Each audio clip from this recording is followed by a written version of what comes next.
বিনিয়োগের জন্য বিদেশি বিনিয়োগ খুবই প্রয়োজন, এটা আমি একমত। কিন্তু তার অর্থ এই নয় যে আমার দেশি বিনিয়োগকে রিপ্লেস করে বিদেশি বিনিয়োগ হবে, এটা তো হতে পারে না। টেলিকম সেক্টর, আইসিটি সেক্টর কিন্তু বিনিয়োগ খুব প্রফিটেবল, এটা আপনারা খুব ভালো করে জানেন এখানে যারা আছে। Return is very high.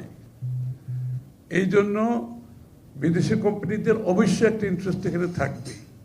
তো যেই সেক্টরে এত প্রফিট, সেই সেক্টরে আমাদের দেশের লোকজন ইনভেস্ট করতে পারবে না কেন, সেটা আমি বুঝতে পারছি না।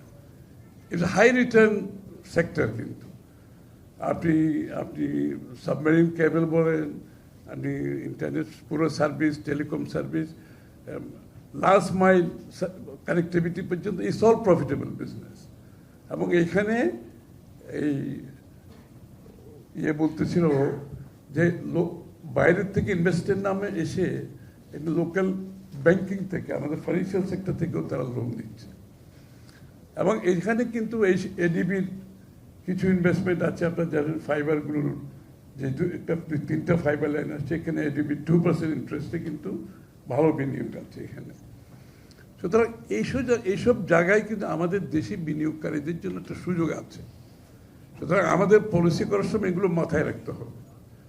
কারণ আমার দলের পক্ষ থেকে আমি আপনাদের একটা ক্লিয়ারলি বলতে চাই, বাংলাদেশে কিন্তু এরকম একটা ক্রিটিক্যাল এরিয়াতে আইসিটি এবং টেলিকম সেক্টরে আমরা কিন্তু ফিউচারে ইকোনমিক গ্রোথের এখানে জায়গাটা আমাদের জন্য গুরুত্বপূর্ণ, এখানে অত্যন্ত গুরুত্বপূর্ণ। এই জন্য আমাদের পলিসিতে আগামী দিনে যে পলিসি, সেই পলিসিতে আমরা এটা মাথায় রেখেছি। এই জন্য যে এই সেক্টরে আপনার জিডিপির একটা বিশাল অংশ বিশ্বের বিভিন্ন দেশে আমরা দেখতে পাচ্ছি। শুধুমাত্র সিটি ব্যাংকে অ্যাকাউন্ট থাকলেই করতে পারবেন গুগল পে। তাই অ্যাকাউন্ট খুলুন আজই। এমপ্লয়মেন্ট একটা বড় সেক্টর, এবং এটার সাথে রিলেটেড যে এমপ্লয়মেন্টগুলো আছে, আইসিটি রিলেটেড যে বিজনেস, যে ব্যবসাগুলো আছে, এখানে কিন্তু আমাদের ইতিমধ্যে আপনার ফ্রিল্যান্সিংয়ের মধ্যে প্রায় 2 লক্ষের উপরে আমাদের ছেলেমেয়েরা করতেছে। কিন্তু আমরা কিন্তু এগুলো মনিটাইজ করতে পারি নাই। আমরা এগুলোকে ট্রেডেবল গুডস হিসাবে আমাদের ফর্মাল সেক্টর আনতে পারি নাই। তো এগুলো কিন্তু বড় উদ্দেশ্য, কিন্তু সবচেয়ে বড় আমি মনে করি টার্গেট হওয়া উচিত এই সময় আমাদের সবচেয়ে যেটা বেশি দরকার, আমাদের ফোকাসটা থাকতে হবে আমাদের one of the world best, fast, reliable and secure network. এটা আমাদের দরকার সবচেয়ে বেশি, both for mobile and fixed broadband. এইখানে কিন্তু গভর্নমেন্টের প্রধান কাজটা হওয়া উচিত ছিল। আমার মনে হয় এইটা করার জন্য যেই আমাদের এই জায়গাতে আমাদের স্পেকট্রাম ম্যানেজমেন্টের কিন্তু কোনো কিছু আমরা দেখতে পাচ্ছি না, অ্যালোকেশনের উপর কিছু দেখতে পাচ্ছি না। এখানে কিন্তু একটা বিশাল ব্যাপার, যে জায়গাটাই কিন্তু মোবাইলের সবচেয়ে বড় ইস্যু, সেটা হচ্ছে স্পেকট্রাম ইস্যু, তাই না? M I right? স্পেকট্রাম ম্যানেজমেন্টের ইস্যুটা কোথায় পলিসির মধ্যে আছে আমার তো জানা নেই। স্পেকট্রাম অ্যালোকেশনের ইস্যুটা কোথায়, এটা পলিসির মধ্যে আমরা দেখতে পাচ্ছি না। তো মোবাইল সেক্টরে যেটা সবচেয়ে গুরুত্বপূর্ণ কিন্তু ওই জায়গাটা আছে।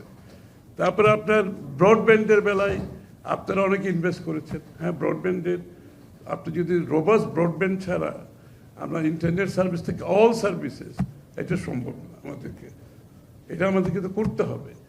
এই জায়গায় বিনিয়োগের জন্য যা যা করার দরকার আমাদের পক্ষ থেকে করা হবে, আমি আই ক্যান অ্যাসিওর ইউ।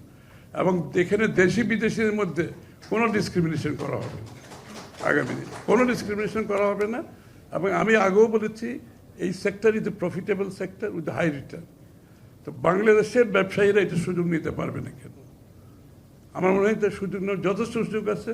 আপনাদের যে ফাইবার অপটিক্স যে লাইনগুলো আসছে, আমি তো বলছি 2%-এ আমরা যদি ভুল না হয়ে থাকে, এডিবির একটা বিরাট ইনভেস্টমেন্ট এখানে আছে, তাই না? সুতরাং এই সুযোগ তো আমাদের দেশের ব্যবসায়ী তো নিতেই পারে। আগামী দিনে আরও ফাইবার অপটিক্সের যদি সুযোগ থাকে, সেটাও বাংলাদেশিদের নেওয়ার সুযোগ আছে।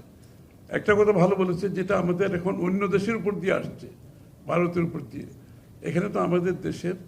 এখানেও আমাদের দেশের কিন্তু ডিজিটাল সিকিউরিটির একটা বিষয় আছে এখানে, অনেক বড় বিষয় আছে।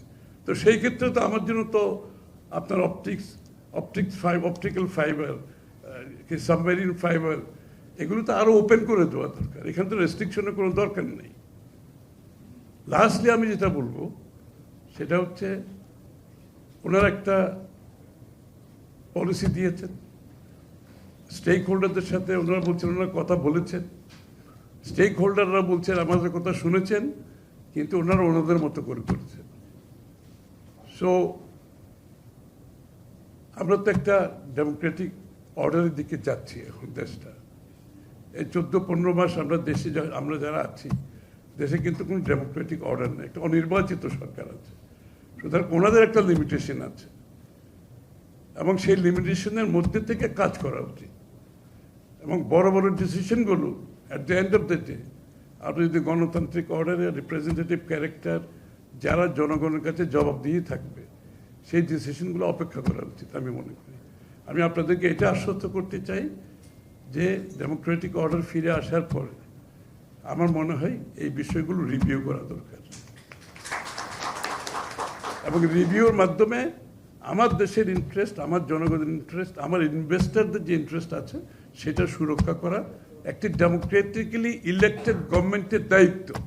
এবং সেই দায়িত্ব আমি নিশ্চিত আগামী দিনে যারা নির্বাচিত হবে সেই দায়িত্ব তারা পালন করবে।